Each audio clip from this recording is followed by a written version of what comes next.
Hi, I'm Natalie Jill, fat loss expert turned lifestyle and high performance coach. When odds are stacked against us, how do we shift and create everything from nothing? How do we level up when we aren't feeling it yet or have had a big setback? And how do we adjust quickly when life throws us major curveballs? On this podcast, I do what I do best, taking complicated information that is relevant to us now and breaking it down simply with actionable steps you can implement to level up your own life. I also regularly interview some of the most inspiring and courageous men and women on the planet who at their worst learned how to achieve success greater than they ever dreamed possible, leveling up, creating everything from nothing. If you are new here, I encourage you to go back and listen from episode 1 for the full transformative experience. Today on Leveling Up, I've got a special guest. He might actually be my favorite person in the world. My husband, Brooks Holland. And let me tell you all, it's taken me the entire length of this podcast to get my husband on this podcast. He's done everyone else's podcast but mine. But I'm so excited today to interview him about his journey, his story. I think he is the epitome of somebody who has leveled up and created everything from nothing. And I think you're going to be very interested in his story today and how it ties into what you know about me and even this podcast. So, Brooks, thanks for being here today. Thanks for having me. Okay, on a scale from 1 to 10, how excited are you for your wife to interview you? I will say I'm a 9.8. Oh, that's pretty good. I'll take a 9.8. That's good. And okay. Some of my friends will know why. Oh, okay, good. Okay, 9.8. Yeah. Thanks, babe. All right. So I want to take people back because what my husband does today is I call him the massive interrupter. He is a massive interrupter, especially of entrepreneurs who have been stuck. They're not fully sharing their gifts to the world yet. He has been the wind behind and underneath the wings of many entrepreneurs, several that you actually know, that have been hugely successful. He was the quiet one behind them. He was that silent coach behind them. And now he really has taken his coaching a lot more public. He helps countless individuals get unstuck, step into their gifts, and find their unique power. And he's got a very powerful story himself as to what made him step into that and why it took him so long to step out of the shadows and into the light. So, Brooks, I'm going to jump right into these stories. Are you okay with that? You know them well. So. Well, I want to hear them from you, though. So take us back. To who you were as a kid. We'll start with that. So as a kid, I was like, I was just like most kids. And it all changed when I was 6 years old and we're in Tallahassee, Florida. It's the summertime. It's, 95 degrees out, 95% humidity, and we didn't have a pool. But I had a friend that was, over to play, 6 years old. And after they were like, hey, we're going to swim practice. And I was like, dude, a pool sounds amazing because it's so hot out. So I go to swim practice. Guess what we did? Swam? No. There was no lane ropes. Okay. We played sharks and minnows. Apparently, the first day that I went to swim practice was basically like game day at swim practice. So then they're like, hey, do you want to go to swim practice? The next day I was like, of course, that was amazing. Show up there, there's lane lines. It was completely different. But I enjoyed it. So that's how it all started at age 6. What started at age 6? That's how I started swimming. And where did swimming bring you? Because you had quite a journey with swimming. Yeah. So I started then. I was in my first swim meet 2 weeks later and I won the 25 breaststroke. And I think that was kind of all she wrote. And then I was all in. And then by the time I was 10, I was the state record holder in the breaststroke event. I was ranked 4th in the country. I was working with Don Gambrell, who was the first Olympic coach that I worked with. He was the head coach of the 84 Olympic team. And, my life was swimming. Mm-hmm. So as a kid, not like most kids, it's still a small percentage of kids that really become athletes. What did you learn about being an athlete and athlete mentality? What was the theme that you grabbed from that, and how did that help you as a kid? It's funny. I don't know. I just had this internal drive. There was always it was all me. There was the days where I don't want to go to swim practice. My parents were like, you're going to swim practice, but there was just something about it. And that's, every time the Olympics come around, there's always that segment that wants to complain about the gymnasts or this or that, or they're pushed too hard. I was like, that was the life I had. And, everybody that I was doing it with, we chose that. Like, yeah, our parents were there, they were super supportive. And there's always the day where you're tired and sore and you'd much rather watch cartoons than go to swim practice. They're like, no, you're going to practice. But by and large, the people at that level, like, we wanted to do it. I mean, I was in a pool, 4 to 5 hours a day by the time I was 7. Yeah. And it was just, there was the camaraderie, there was, you've got ownership, like there's a lot of really positive things that come from it. It's funny, I even, co-parenting with Brooks, because my stepdaughter is his stepdaughter, my daughter is his stepdaughter. I watched this conversation about you being raised as an athlete, how he'll get frustrated with like my daughter losing herself on YouTube or TV. He'll be like, I didn't have time for that as a kid. Like, you didn't have time to get lost in distractions. Well, yeah, that was the thing. I mean, my days were busy. I mean, I slept, swam, studied. I mean, that was it. And I guess in a way it was good. Like, I didn't have time to get in trouble. Kids that come home from school or whatever and just I could see how hard in a way that would be, because I was up usually at 4:30, 4:45. I was, in the pool at 5:25, 5:30. Then I go to school. After school, I was back to practice. I wasn't getting home till 8:30 at night.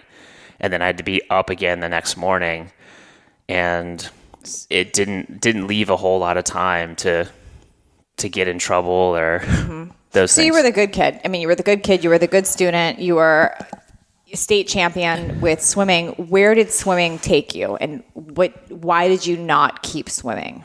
Swimming, I mean, at the time, again, I graduated the Naval Academy in 98.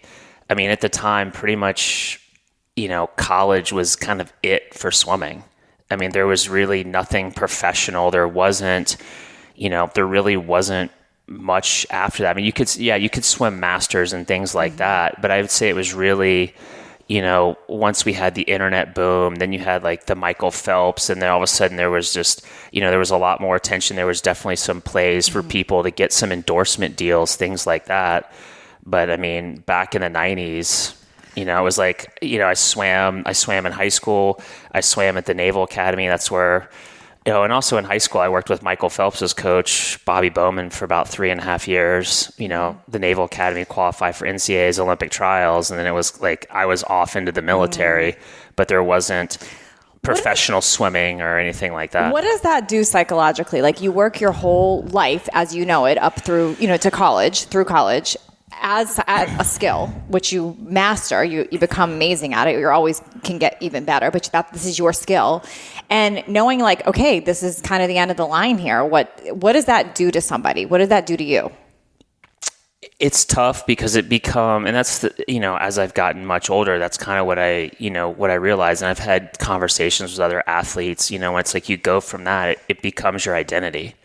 Ooh. I mean, when you're doing, everything that you're doing every day revolves around this sport, whether it's swimming, football, doesn't matter what it is.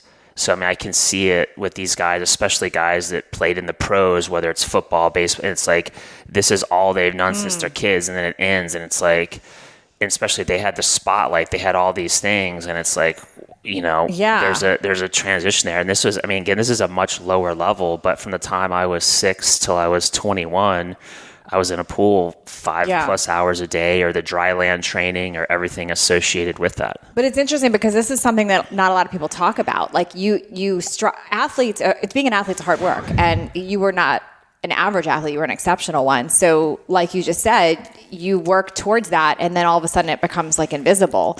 So I would imagine that has to create issues with adults if that's all you knew as being an athlete. Yeah, so my plan, I had a really good plan. I was like, I'm going to trade in my swimming hat, and then I'm going to, upon graduating the Naval Academy, I was going to head out to Coronado to go be a Navy SEAL. So I was like, okay, like I'm a high level top swimmer.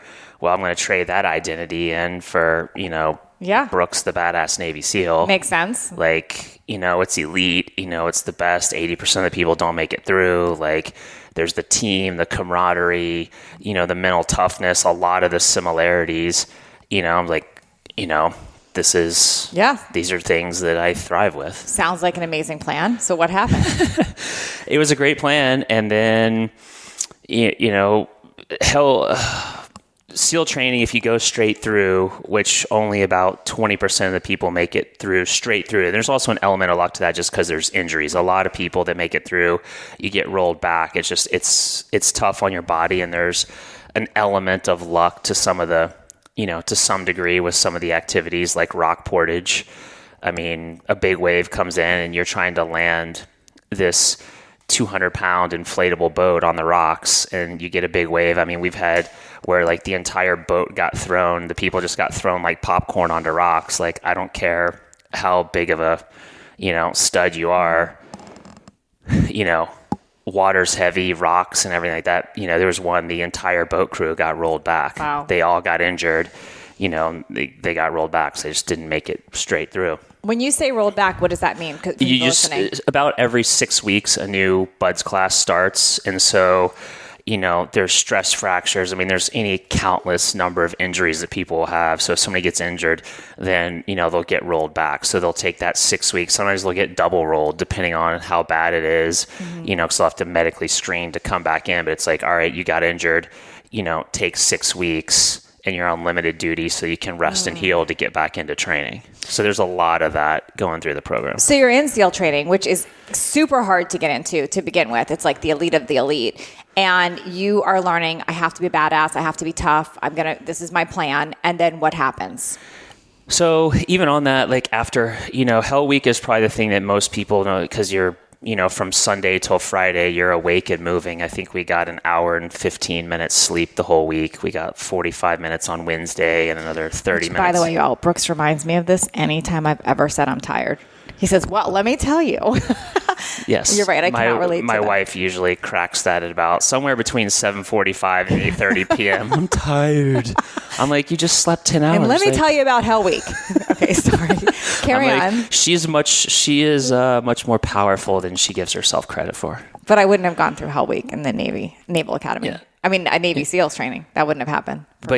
So after, made it through Hell Week, and then a week after Hell Week, I spent 8 days in the hospital with this really bad cellulitis on my ankle. It spread to my knee. And we had a couple guys because basically during Hell Week, you're wet, tired, and moving for an entire week. And you're in and out of the bay, the ocean. And again, with Tijuana and, water, like you get, we had quite a few people that got weird infections. There was like a necrofasciitis. There was like a flesh-eating disease. But anyway, so yeah, I was on crazy. I was getting an hour and 15 minutes of IV antibiotics every 4 hours for a week. Like I was in the hospital and it was spreading. I was getting seen by like health and infectious diseases.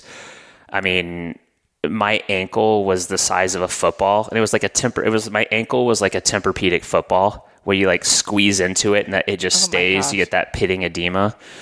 So yeah, it was spreading while I was in the hospital. So they had to, bring in some crazy antibiotics and stuff to get that pushed back down. So I had to have surgery and, so then I got rolled back then. And then I got to the end of SEAL training, somehow I got rolled back to the beginning of third phase. And then at the end I got dropped. So you get through all this in SEAL training. You're so close to graduating. It's like, it's right there in sight. And you make a decision to do what? Oh, in the incident? Yeah. Oh, well, I mean, I got a safety violation that was, and that was what was used. I got administratively dropped from training 13 days till graduation. Can you explain that though? So what, cause you were about to graduate and you're not knowing that there's going to be a drop. Yeah. I had no idea. So what happened that you got dropped? Well, we were doing stuff and it was, there's safety violations and I got a safety violation, but then that was what was used to, then I was administratively dropped from training 13 days till graduation. What came up when that happened? Like, I can't even imagine what that would have felt like. So I did what I guess at the time, what was I, 21, 22?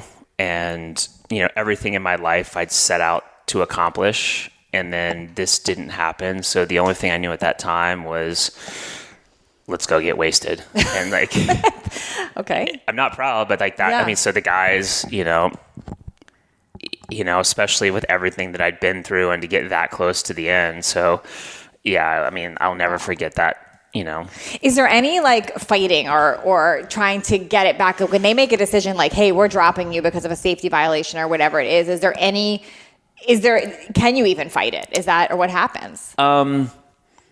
Not so much as an officer, for buds as an officer, it's a one-shot deal. I mean, there's guys like through the enlisted ranks, they went to boot camp. There's guys in my class that had been to buds 2, 3, 4 times, until they get through. But for officers, it's pretty much a one-shot deal. And also just my personality. I mean, there's probably, maybe something I could have done, but I'm not really one to, raise any more flags. Like I just, I really valued the community. And if, as hard as it was, part of me is like, well, this isn't meant to be. So there's some other plan, but I'm not one to go like. So what's interesting is I look at you now. I mean, I'm married to you. I've been with you for 10 years. And I look at you as somebody who is really good at figuring out blocks. So like if something's, you don't hold things down. So like if something's bothering you or building up in you, you address it. But I know when I first met you, that necessarily wasn't the case. So like you used to get super sensitive to like, if we talked about Navy SEALs or whatever, it was like this trigger topic. What was that? And how do you think you dealt with it then versus what you know now and would have dealt with, how you would have dealt with it? One of the things that I always say is life is an awareness game. And it really took me, call it 20 years to really grasp and understand and get the lesson from that. What do you think the lesson was? I mean, it's really pretty simple. Like the lesson is like, you have to know yourself. I didn't know who I was. And so for me, it was, in a sense, putting this external thing like, okay, because I mean, at the root of it, and I think there's 3 core things that I think pretty much everybody can relate to on some level, not worthy, not good enough, not lovable, some more than others or all combination of all 3. So then there's this, all right, I was elite somewhere. All right. So something external that was going to make me quote unquote be enough, something external that was going to make me worthy. Look, I've got this, this says that I'm worthy. This says that I'm a badass. This says, something external of myself. So other than just saying Brooks Holland, I'm these things, it was I'm going to be a Navy SEAL or I'm going to be a swimmer. Right. And I think it's common, like we are ourselves, but then we have to have this resume. Yeah. I went to this school, I did this thing, I make this much money, I have this title, and it's all over. Yeah. Oh, I'm an investment banker. Oh, I'm an accountant. I'm an engineer. I'm a doctor. I'm a lawyer. Like, all these things are fine. It's just the place that they're from. And the thing is, if you don't know yourself and you're expecting these external things to provide your worth, your value, like that's the trap. So do you think that holds a lot of people back? I think it does. And I think that, we're all victim to something. And so it's like, there's, people that have financial success, but it's at the expense of love. And so they hide behind their financial success. There's people, something I did for a while too, is like, I've got my friends, but at the expense of family. Because as you know, I didn't go home to see my family for almost 18 years. And so, we can have certain, and there's the people like they've got tons of love, they're a love, and they have no money. And so it's really getting back to who you are and really going within to figure out these other pieces. Yeah. And gosh, you've done such a great job at that, but help listeners understand too, because I've seen the whole journey, but listeners aren't aware of it. How did this show up? The stuff you hadn't dealt with in your 30s and your early 40s, like how did that show up and affect who you were and how you viewed yourself? Yeah. So like I said, everything in life that I ever set out to accomplish, I'd accomplished. Naval Academy, swimming, this, that, high level teams, all that stuff got dropped from SEAL training. And it sent me literally in this 20-year tailspin. And I guess where I first started having an awareness to it was really in my mid-30s, because I would repeat this. I started noticing a pattern of I would get to the end of something, but I couldn't finish anything. And it was sort of, and then it kind of dawned on me, I was like, wait, that's what happened. So I got to the end of SEAL training, that didn't go my way. So it's like anytime I would get towards the end of something, it was like there was a glass ceiling there. I'd kind of tail off and, I'm going to go do something else. Yeah. And so I started seeing this, and all of a sudden, and it got to the point where, I was in my mid 30s. I was $32,000 in credit card debt. I had less than $5,000 to my name and every account in the world. And that was including, things I'd put in retirement, military retirement. Everything I owned in the world was in a 10 by 10 storage unit. And I was sleeping on an air mattress at a buddy's house that was getting foreclosed on. And it was at that moment, that's why I talk about that victim. I had to stop blaming. I had to take full responsibility for everything. I couldn't blame, my dad. I couldn't blame the military. I couldn't blame this boss or that boss or this situation or that situation. And, so it was taking that level of responsibility. And then even since that in the years, again, life is an awareness game, really having an awareness to what really taking, radical responsibility is. And how did you make that first step? Because by the way, y'all, Brooks is the one who introduced me to personal development stuff. Like I was the anti-personal development. It was funny. People will turn to me now and say, oh, you're so into personal development. I was not at the time. And anyone listening that's anti-personal development, by the way, I'm just going to throw this out there. You probably need it the most because that was me and Brooks. But Brooks, how did you, because I'm assuming around that time is when you started stepping into more personal development. Yeah. And it was just, we keep wanting to make everything external. It's like, well, I'll be happy when, everything, external is fixed. Once those people, that president, that politician, everything is projected outwards. And all those things really are they're just a reflection of what we have going on internally. Mm. And so that was a big thing because I used to, I realized how it was, if all these people would do something different, then I would be okay. But let's be honest, there's absolutely zero freedom in that. Totally. And that's absolutely impossible if you think that, quote unquote, the world is going to change to make you, feel better. So even though you started recognizing that and you started doing work on yourself, it was still showing up in other areas of your life, like in business with us when we did it together. Can you speak a little bit into that, like how you viewed stuff then and then how you look back on that now? Yeah. And again, because this is one of my core tenets that life is an awareness game. And so, if the car in front of you slams on their brakes, but but their brake lights are out, what's probably going to happen? You're going to slam into them. Because you're not aware that they're slowing down. Totally. And so really life is this journey. It's not a destination. It's not like climbing Everest, putting your flag, like, oh, I'm aware, like I'm quote unquote, I'm fixed, like everything is good. When you get to this point, it's constant. Oh, yes, you might get rid of some of these, heal some of these major things, but we're constantly refining our awareness. We're constantly, it's the little things that as we move through life, we keep healing from within. And a good way to know that is anytime that we're triggered, it's never whatever it is. It's never the crazy person at Target or the politician or the person commenting on Facebook. Anytime something like that, it's just a clue that, hey, there's something still inside of me that I get to keep working on. Yeah. So Brooks and I started my business together, Natalie Jill Fitness business together. I had started initially on my own. Brooks came in, stepped in, made it a lot better. And we worked together at it to grow it. And then you decided you wanted out. But I would love for you to share kind of your perspective on what happened then and then now your awareness around that now.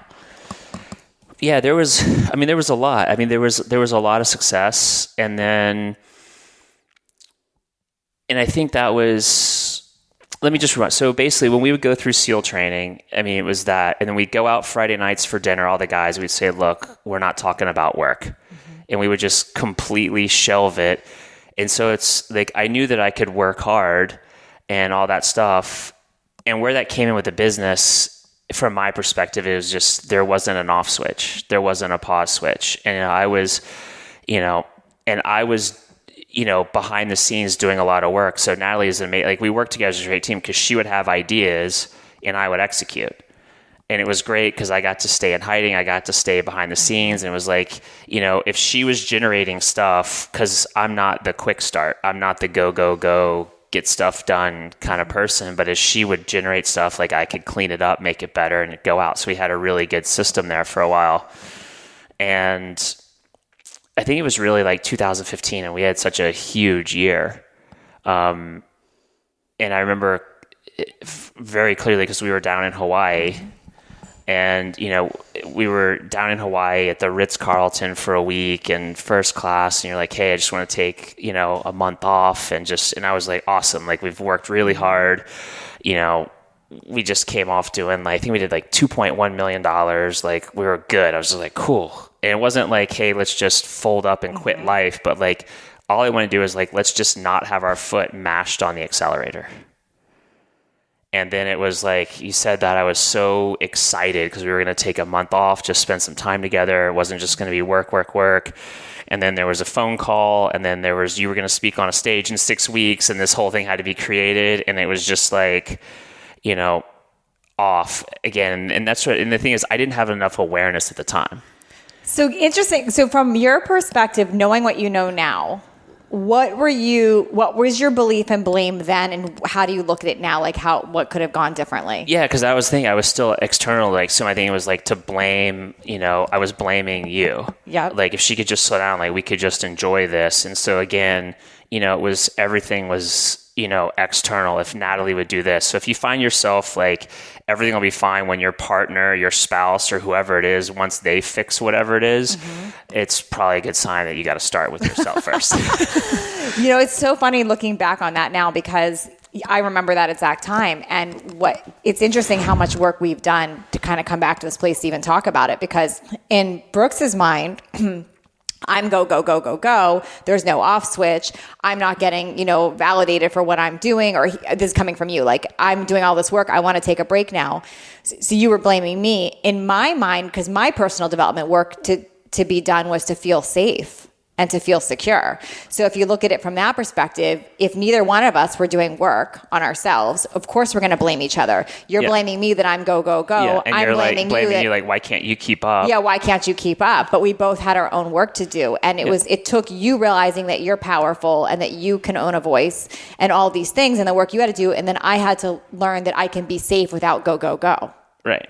And it really, like you said, like it took me taking the lead and stepping into leadership to work on myself first. And then, that kind of set the tone to start, for you to start looking at it. So I know Brooks is a powerful coach because he coached like the most complicated person, and that's me. So for me to have been able to take a step back and dig deep and get out of that and like work on internal things to change, that took a powerful coach. That's why I call you the massive interrupter. Because that's what you do. Yeah. Yeah. So looking back now, in the like you said, Tailspin for 20 years. Do you find yourself looking back at different things where you had blame and now having this new awareness, like, oh, if I had seen it that way, or what? Well, yeah, what I do that with like literally every situation. Because one of the things is, we like to apply judgment, good or bad, but really, they're just lessons. And the thing is to look for the gift or look for the gift or the blessing in every situation. And sometimes it can be tough. It's not going to be, it might not be crystal clear, at first. But one thing you can always go to, if whatever it was that you went through, because I've worked with some people that have had some, intense, crazy things that have happened to them, abuse, things like that. And if you're still alive today, then there is a gift and a blessing that's there. Yeah. And the thing is once you see that and get to the other side of it, and that's, they're two sides to the same coin. And so, people that have felt, what's the opposite of unworthiness? Worthiness. And there are two heads to the same coin. It's the other side of it. So if you've felt and experienced intense unworthiness, there's intense worthiness on the other side. You're just not aware to it yet. You always have said, and it always stands out to me, that the lesson will repeat itself until you get the lesson. Pattern, the pattern you will repeats. repeat the pattern until you get the lesson. And the interesting thing about this is if you really take it, it actually goes on for generations. Explain what you mean by that. Give me an example of that. It means like the patterns, the things that we realize that we have to interrupt. If we really look back, our parents were doing the same thing, and our grandparents. And I've coached a lot of people where they weren't aware to it until they saw it in their kids. Yeah, that me included. I just shared that with you. Right. But I've had multiple people that, it was because a lot of times that's the thing when you have the unworthy, like you'll do anything for anybody else. And we've talked about this, like one of the biggest ideas is mom. Like so many women, they have a kid. What do? Not all cases, but a lot, like the kid comes first and they take a back seat. And the thing is, you can't ever take a back seat in your own life. Yeah. And so you always have to be for that. So, but that's what happens is people will do anything for their kids. And so a lot of times, like it's seeing their patterns showing up in their kids. Yeah. That's that, oh my God. And that's a lot of times is, that's what it took, the repeating of the pattern to get the lesson, to get the awareness. And so a lot of times that's why a lot of these things are hard for people, because they're not just interrupting it for themselves, they're interrupting it for, the generations. Yeah, I fully believe that. And I just had one recently where I saw something showing up in my daughter and I went into a deep sadness about it. Like, what am I, until I figured out where that was coming from. And like, wow, that is a pattern repeating from my parents and from their parents. And I saw that link. Yeah. And a lot of times that's the thing. And just for, spouses, partners, a lot of times like you just have to be patient. Like that's one of the things that, I've really had to learn. You can't say it louder for people sometimes. Like you just, and that's the thing, as you do the work on yourself, it gives you a sense of patience and a sense of calm so you can be there to support somebody, because you can't always, you can't force it a lot of times. So I have a bunch of questions now, and this will be interesting asking my own husband this. But what would you say? Okay, so taking back to like 2015 with us, because Brooks and I almost didn't make it. We had definite times where we almost ended. We almost got a divorce, and then but then we did the work and came back to things. So if somebody's there listening right now, like they're in that mode of it's my spouse's fault or whatever, what advice do you give them to start? You have to turn that lens inward first. And it doesn't mean it necessarily, but one of my coaches said, they're like, look, you can divorce her. They're like, you can leave her. And they're like, and you're going to repeat the pattern until you get the lesson. And so, and that really landed with me. And because a lot of times what we're doing is it's things that internally we don't like about ourselves that we're projecting that onto our partner, and it's being mirrored back. It's true. And so, just, I'm sure we'll talk about it here in a little bit, but just as far as for me, coming out of hiding, because that was the thing. It's like you do all this work, but it's like, there's these triggers. I had the awareness that just every time something come up, I go internal, I'm like, yep, that's the button that's pressing. That's why I'm feeling triggered. Yeah. So let's talk about that, because that's what you help people do now. You take them out of the darkness and into the light. Explain what that means, like for you. Like give us an example of how you've done that yourself. Well, that was kind of this, I was always, it used to say on Facebook that I was the invisible half at Natalie Jill Fitness. Like that's the title that I had on there, but that just speaks to how I thought of myself. It didn't matter that, that there was two of us and I helped create two multiple 7-figure businesses. It didn't matter because I didn't have the belief sets. I didn't have any of the things there to match it. Interesting too that you said, because that wasn't my words to you, but that's how you saw yourself. That's the other side. That's these stories and things that we've had since we're kids. Yeah. So how have you, was it, I'm assuming, well, actually I know it wasn't, but share with listeners, it's not comfortable coming out of that. it's never comfortable. Everybody talks about the comfort zone. In the comfort zone, it's not getting up 20 minutes earlier or eating a kale salad while, those things might be uncomfortable. The comfort zone, it's interrupting these, usually decades long patterns of being in a place, and and this is the thing that people really don't understand. It's going to feel like you're in physical danger. Like I've worked, myself included, but I've worked with Navy SEALs, Special Forces, combat pilots, and they would rather be in a combat situation where they're getting shot at than stick their arm out, press down their thumb, and do a video that the world's going to see. Wow. And a lot of people, I know people like you, be like, that doesn't make any sense. Like you're in the comfort of your own home. You're just putting your arm out and pressing your thumb down, like doing a video. Right. But if that's where your fear is of being seen, and like for the whole world to see that, like that's going to feel, whereas like the other thing, it's like, dude, I got 20 years experience. I've got training, people shoot at me. It's like, that's comfortable to me. Yeah. Whereas this is massively uncomfortable. Yeah. And I did not get that before. I get that now because I would get so frustrated. Like, I'd be like, what do you mean? Like, why can't you just be on camera, do live? Like that's because that's natural to me. But then I went to jump out of an airplane and you were laughing at how scared I was. Well, there's jumping out of an airplane, but I even do something simpler. Like when it's, things where you've had to like sit there without your phone and be quiet for 45 minutes. Mm-hmm. Like that is, almost like torture for some people. Mm-hmm. Because we all have these, again, we have these same core wounds, just you and I stayed safe in 180 degree opposite ways. Yeah. I let the perfectionism, the procrastination, the research, the imposter syndrome, the knowing more, I let my not good enough, not worthy keep me in hiding.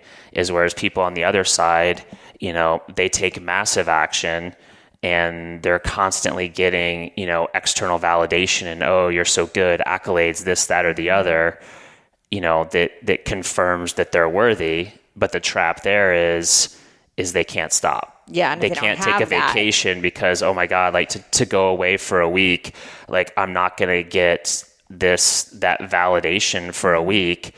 And then when they slow down, they got to deal with that thing underneath the surface. So it's just way easy, especially today's society. Like you can stay constantly connected. Yeah.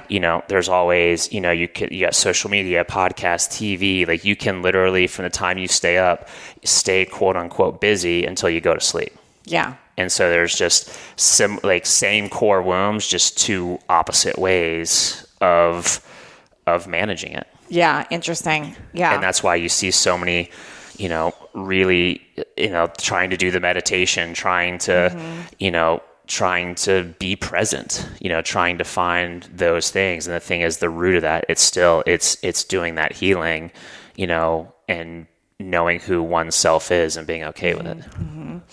So how does one start? Because you've done so much work over the years, and like if someone's listening and they're like, okay, I hear you, and I want to fix this, I want to get out of this, I want to change it, where do they start? So another thing that I always say is it's simple, but it's not easy. Mm-hmm. And if I had $1 for every time I said I already know that or something like that, I would be a gajillionaire. But the thing is, I wasn't doing any of the things. But I've, over the years and the people I've worked with, I've created a process that I take people through, and now I've called that's my program, Into the Light. And the first step there, because we can't get anything accomplished when we're still in a victim state. Mm-hmm. And there's degrees to that victim state, but it doesn't matter. Like, we can't be in a victim state.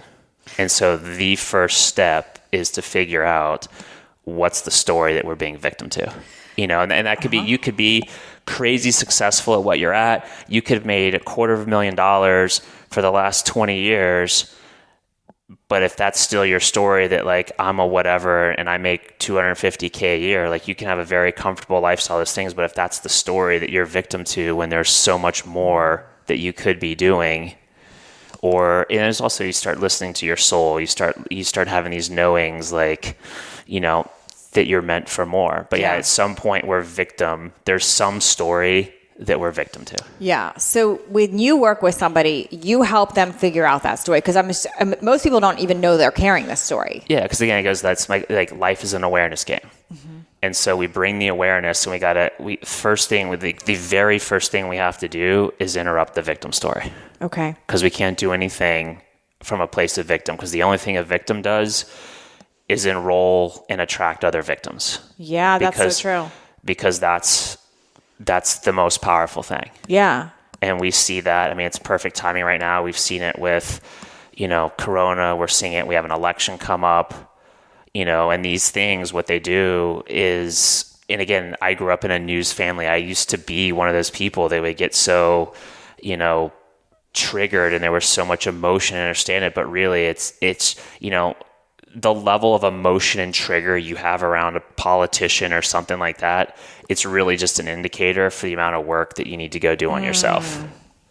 It's not going to say you may or may not like somebody's policy or whatever, but the thing is as you heal, it won't have that visceral reaction inside of you. You know what's funny? So you guys don't know this about my husband, but my husband was like, my whole family would talk about my husband's feelings on politics or whatever. And I'll say in the last 2 years, he doesn't talk at all. It doesn't even come up. Like, it doesn't even faze you. Like, I could tell you something that would have sent you into a total tizzy a couple years ago, and doesn't even faze you now. Yeah, and it doesn't mean that I don't care. It's just like, I have my opinions, but that's the freedom. Yeah. The freedom is, again, at this time, you can't go on social media and not see somebody posting something, but the freedom is when you don't get that triggered feeling, or where you feel like you have to pound out some comment and people arguing. It's just, it's literally, it's all just a distraction. I've also seen how you show up with me differently. Like, when you see me in my stuff, you used to get mad at me. It would be an argument, but you've handled me different with that. Well, yeah, because I had to handle myself. Because even when you were in a tizzy, I was in my own tizzy, but it was just easier to put it on you. Because it was still. Yeah, it was the awareness of I still have more to do. Yeah. And by the way, we're certainly not perfect at this. We've definitely made our mistakes. But I would say it's gotten a lot better, because I see how he shows up to something and I show up differently. They do play off each other. And that was the biggest thing I realized. I had to take the lead, because for years it was and again, it was just, I didn't know better. So I would reach out to other people for help, which I know will come back to you as I was, talking about you or whatever, but it's really just I needed help, but I didn't know, hoping again, something external, somebody else could help. But then, I had some really powerful coaches and mentors that I worked with, and really seeing it's it has to start with you. Mm-hmm. And so, as doing that, like you said, you could notice a difference. Yeah. And the thing is when you work on yourself, people are going to notice. Yes. And they're going to, there's going to be a level of curiosity. They're going to feel the energy shift. They're going to feel the patience. They're going to feel the love. They're going to feel all those things. So what showed up on the other side for me is my big thing with needing to feel safe. That started happening. So then that made me want to drive less forward. That makes sense. Right. And again, did anything really change with safety? No, but you started to feel safe with who you are. Also because you were showing up different too. Right. All of it. But it was also your level of awareness. And that was the other ironic thing. As a guy that went to the Naval Academy, went through SEAL training, when she's like, I don't feel safe. I'm like, are you kidding me? Look at where we live. Look at the things we've created. You're safe. But yeah, it was an internal level of safety. And that's also where we get to look back, because we can logically know stuff and say, hey, where do we get that story? Where did it start that I felt unsafe? Mm-hmm. And a lot of times, we can trace those things back to, something in childhood, and we gave something meaning, and then they can, Which is interesting. Had we gotten a divorce when we were sort of seeing all this, you would have repeated the pattern with someone else, and I would have repeated my story of not feeling safe, because here I'd be divorced again. Because you got to be right about it. You look, see, I'm not safe. And that's the, I didn't have an awareness to it, but because you said that even when we were dating a lot. Yeah. It's interesting. Exactly what you said about patterns repeating until you get the lesson. I see that and feel that so strongly now. And I hope people listening can start to see if something's not working in your life, where are you blaming? Where are you looking externally at that? And where are you avoiding looking at yourself? Yeah. Wow. So what I love now is Brooks does a lot of things. He's an amazing entrepreneur, and he helps me tremendously with what I do still. And he is my most powerful coach. But he also is now coaching individuals, and he's got a wait list for people for individual coaching, but he is doing a group program. Can you talk about that a little bit? Yeah. So my group program is called Into the Light, and it's for, really just that, people that have been in some sort of hiding. And it doesn't just have to be the, perfectionism, procrastination, haven't taken any action. It's where's the areas that you haven't stepped into the light in your life? Like where's the stories that you're still being victim to and you're still in hiding? Again, I'll use the example of like with my family. I didn't go home to see my family for, almost 18 years. Which he has now, by the way. Yeah. And again, so, I drove 5,832 miles, showed up unannounced, knocked on the door, and spent 3.5 days with my family. Wow. And so, it wasn't like, I left there, I call them 1,000-pound invisible anchors.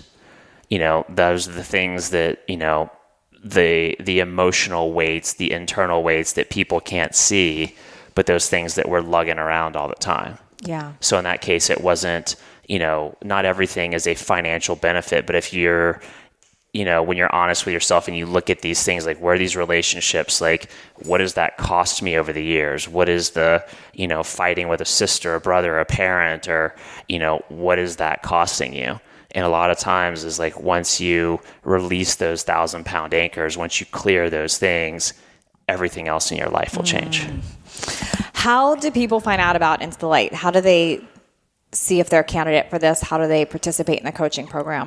They can, through social media, especially on Facebook. I've got a bunch of Facebook Lives and, content there. They can see if it resonates and then, just shoot me a message or an email. You can also send an email to support@nataliejillfitness.com. Yep. And I'll make sure it forwards to him, support@nataliejillfitness.com. Yep, they can do that as well. Thank you, Brooksy. Thank you. Thank you for taking the time out of your day to listen in as my guest today. If you found this episode valuable, please share it with friends and on social media.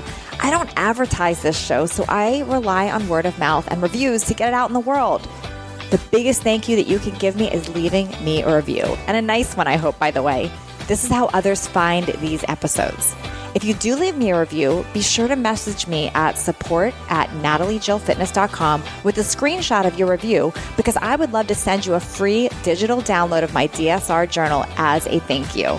And please don't forget to connect with me on social media at Natalie Jill Fit on Instagram and Facebook.